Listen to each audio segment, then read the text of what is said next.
नमस्ते। कर्म के भेद पर चर्चा हो रही थी। संचित कर्म क्या है, इसे समझने का प्रयास करेंगे।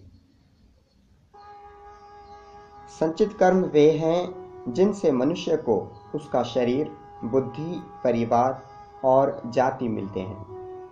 जितने सात्विक कर्म होंगे उतनी ही उत्तम ये सब वस्तुएं प्राप्त होंगी।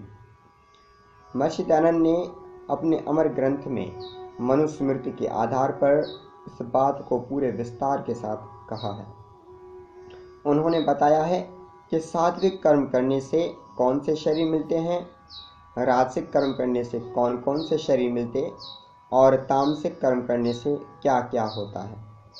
और ऋग्वेद आदि भाष्य भूमिका में निरुक्त के 2 सुंदर श्लोकों का प्रमाण भी दिया है। मृतश्च अहम पुनर्जातो जातश्च अहम पुनर्मृतः नानयोनि सहस्राणि मयोषितानि यानि वै आहारा विविधा मुक्ताः पीता नाना विविधा स्तनाः मातरो विविधा दष्टाः पितरः सुहृदस्तथा अवाङ्मुख पीड्यमानो जंतुश्चैव समन्विता। कितना विशाल है आत्मा का जीवन, कितना लंबा, कितना अनादि और अनंत। ओ मृत्यु से डरने वालों, निरुक्त के इन शब्दों को देखो कि मृत्यु के संबंध में तुम्हारा भय कितना निरर्थक है। मृत्यु के पश्चात जीवन, जीवन के पश्चात मृत्यु। डरने की कहीं कोई बात नहीं। भय की बात है तो जन्म और मृत्यु का यह चक्र। जब तक यह चक्र चलता रहेगा तब तक दुख से छुटकारा नहीं मिलेगा। इसलिए निरुक्त के इस श्लोक में ज्ञान रखने वाले भक्त ने पुकार कर कहा, बहुत बार मैं मरा हूँ, मरकर फिर उत्पन्न हुआ हूँ, जन्म लेकर मरा हूँ। लाखों सहस्रों शरीर मैंने देखे हैं, लाखों सहस्रों योनियों में मैं गया हूँ। कितने ही प्रकार के भोजन मैंने खाए हैं, कितने ही स्तनों का दूध पिया है, कितनी ही प्रकार की कितनी माताएं देखी मैंने, कितने ही पिता, कितने ही मित्र, कितने ही संबंधी। कितनी ही बार उल्टा होकर लटका हूँ, कितने ही संकटों को मैंने सहा है। परंतु इन संकटों और आपत्तियों का अंत ईश्वर से मिले बिना कैसे होगा? कभी हुआ नहीं, होगा नहीं। यह है बार बार शरीर धारण करने वाले आत्मा की पुकार। परंतु जब तक ऐसे कर्म विद्यमान हैं जिनसे शरीर मिले, तब तक जन्म का होना अवश्यंभावी है।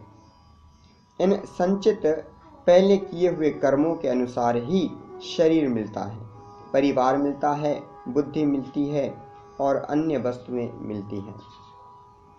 कर्म के इस सिद्धांत को जो लोग नहीं मानते, वे प्रायः कहते हैं कि यह सब कुछ स्वयं हो जाता है।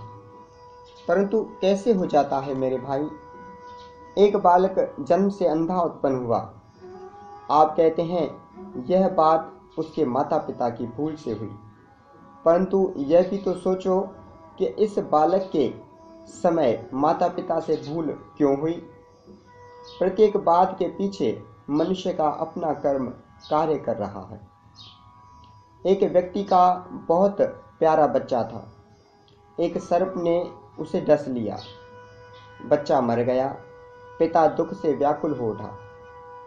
एक सपेरा बुलाया गया, उसने आकर सांप को पकड़ लिया। पिता के सामने सर्प को करके वह बोला, इसने तुम्हारे बच्चे को मार डाला है, तुम इसे मार डालो।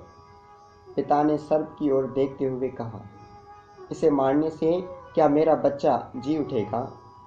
सपेरे ने कहा, बच्चा तो अब जी नहीं सकता। पिता ने कहा, तो मैं इसे मारकर क्या करूँगा? तुम ही इसे ले जाओ, जो उचित हो वह करो। सपेरा सर्प को लेकर वन में चला गया। उसे सामने रखकर पत्थर से उसका सिर कुचलने लगा तो सांप ने कहा, ठहरो, सपेरे ने आश्चर्य से कहा, क्यों? सर्प बोला, मुझे क्यों मारते हो? सपेरे ने कहा, तुमने एक बच्चे को डसकर मार दिया है। सर्प बोला, मैंने उसको नहीं मारा, उसकी मृत्यु आ गई थी। उसने मुझे कहा, इसे डस लो। सपेरे ने मृत्यु की खोज की और अंत में उसके पास पहुंच गया। बोला, मैं तुम्हें दंड दूंगा, तुमने उस बच्चे को मारने की आज्ञा क्यों दी? मृत्यु ने मुस्कुराकर कहा, इसलिए दी कि ऐसा करने का समय आ गया था। सपेरे ने समय को ढूंढा। बोला, तुम्हें दंड दूंगा। समय ने कहा, तुम समझ नहीं सकते, इसके कर्मों का फल यही था। कर्म के फल को कोई भी नहीं रोक सकता। सपेरे ने कर्म को जा पकड़ा। बोला, तुमने यह बुरा कार्य क्यों किया? कर्म ने कहा, मुझसे क्यों पूछते हो? मरने वाले से पूछो। मैं तो जड़ हूँ, करने वाला वह है। सपेरा बच्चे की आत्मा के पास पहुंचा। उसने धीमे से कहा, ये सब लोग ठीक कहते हैं, मैंने ही वह कर्म किया जिसका यह परिणाम हुआ। सो भाई मेरे, इस वहम में न रहो कि कोई भी बात स्वयमेव हो जाती है। जो कुछ होता है इसके पीछे भोगने वाले का कर्म कार्य करता है। परंतु देखिए, कर्म के साथ साथ यह घड़ी भी तो कार्य करती है। यह कहती है समय हो गया। अतः शेष बातें अगले व्याख्यान में होंगी। ओम शांति।